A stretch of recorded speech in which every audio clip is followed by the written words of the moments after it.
So much, Ade.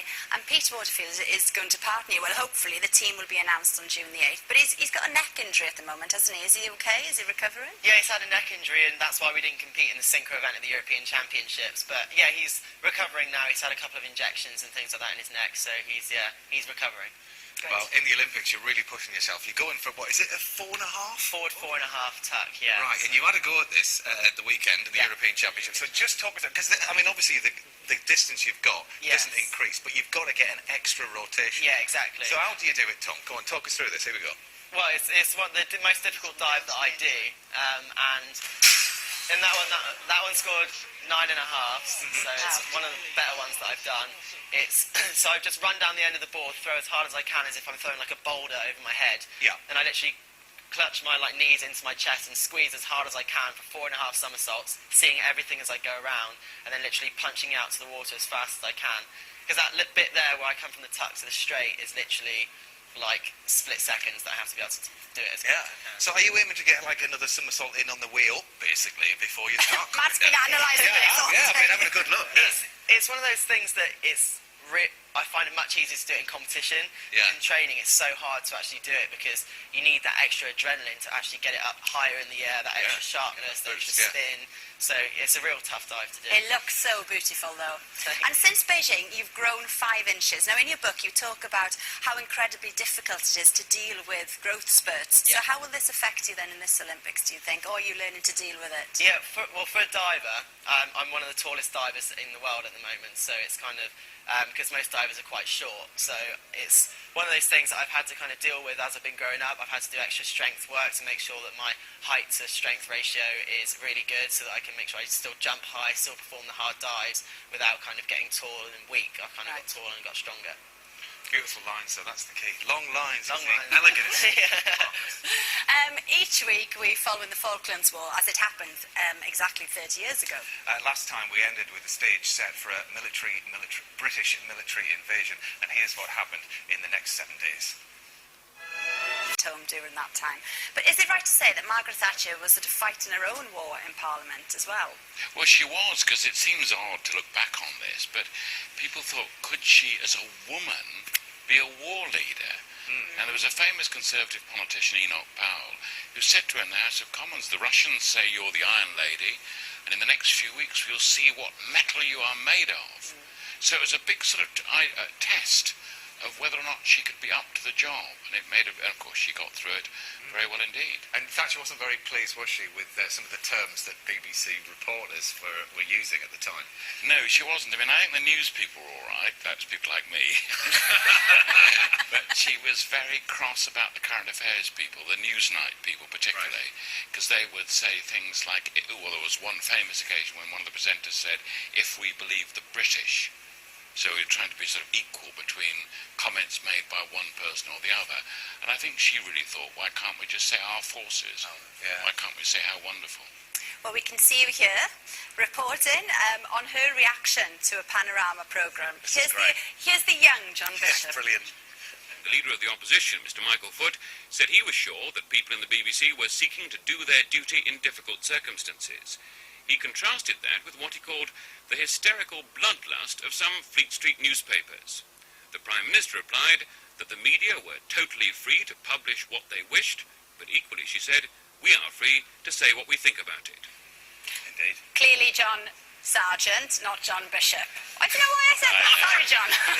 He just thought it was funny. Yes, that's it. Yeah, that's it. But what was the mood like at this time, 30 years ago? Did it change a lot throughout? Well, it was surprising. When the task force was sent, 60% of the people, according to an opinion poll, supported her stand.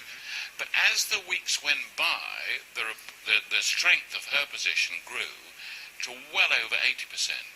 And the Conservatives then improved their position. And of course she then went on to win the election in the following year. So it had an enormous effect on really our political history because of the way that people thought, right, if she can win a war like that, what else might she be able to do? And of course it also meant that her relationship with Ronnie Reagan grew more and more important. And so people look back on it and think that was not just a test, but the beginning of something quite different. Yes, it was indeed. Well, thank you very much, John. And on Friday, we'll get even closer to those events and hear the story of someone who was actually on board the HMS Coventry when it was hit. Now, on Friday, we welcome the Olympic Flame to Britain on a special live show from Cornwall. A huge thank you to everyone who helped make it happen, and particularly the crew at RNAS Culdrose, who made us feel so very much at home. There is the torch, burning beautifully. But and David Becker. The torch actually went out for the first time whilst it was going through Great Torrington in Devon. Attached to the side, a para-badminton star, David Follett's wheelchair. I think he was going just a little bit too fast. Yes, don't worry though, a spokesman said that a replacement torch was quickly relit from the Mother Flame, which travels with the relay at all times. And it's words like the Mother Flame that reminded us that there was one person who sent us a message on Friday that we didn't have time to show you. Yes, so for fans of 2012, the award-winning BBC Two comedy, here is Olympic Head of Deliverance, Ian Fletcher, with his words of encouragement. Sorry I couldn't make it down to Land's End in the end, but we're just a bit tied up with Danny Boyle-related issues here at the moment, so that's all good. So yes, it's here, it's finally arrived, and it's absolutely too late to turn back now, which of course is brilliant news. And what a journey it's been to this point. I know what a huge shock it was for all of us when we got the Games. I can still remember the look on Kelly Holmes's face. But that was 7 years ago now, and in that time we've recovered pretty well, I think. We've dug deep. Quite literally, of course, in the case of the Aquatics Centre. And the great news there, by the way, is that it now looks as though the leak is basically controllable. And so we are controlling it, which is a big positive going forward, and so we move on. And of course, it's not over yet. Now that the flame is here, a new journey begins. As you know, we've worked very hard to ensure that in the next 70 days, it will come within an hour of inspiring 90% of the UK's population, which I have to say I think is a really impressive achievement, given that we weren't entirely sure at any point what that actually meant. So no, have a great evening. I think it's Plymouth up next, isn't it? And after that, who knows? So basically, it's all good. It's all good. A big thank you to Monica Ryan and John Morton for sorting that out for us, and there's 3 special episodes of 2012 coming to your screens in early July. Can't wait for that. Yes, and look who's joined us. Tom's mum Debbie is on the sofa. Nice to see you, Debbie. And let's get Tom his first legal drink. Shall we, Dave? Yes. Bring it in. So what was it? What did you order? I thought I'd order a Diet Coke because it's my mum's favourite drink. With some alcohol in it, though, sure. I'm a creep, aren't I? Yeah. No, that's lovely. Is it just Diet Coke? Oh, look how disappointed Debbie is. Well, you've got vodka as well in it. Vodka as well. There you are. Oh, lovely. That's good. Okay, well, we have got something for you, Tom, actually. Not just that, but it's this. You might as well open it now. It's embroidered. Very much. It's good quality. Oh. There's, there we go, look. There's a towel in there. Oh, look at that. Yeah, it's all embroidered. Oh, one show. Look at All that. embroidered. There's even a Veruca sock. Nice. And another surprise. Now, you didn't know they were here today, but please welcome your brothers, Ben and William, and your grandparents.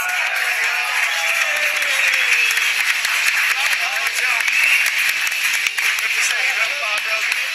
Just very quickly, Grandpa Doug, from the grandpa's point of view, any advice for the 18-year-old? What advice can I give him?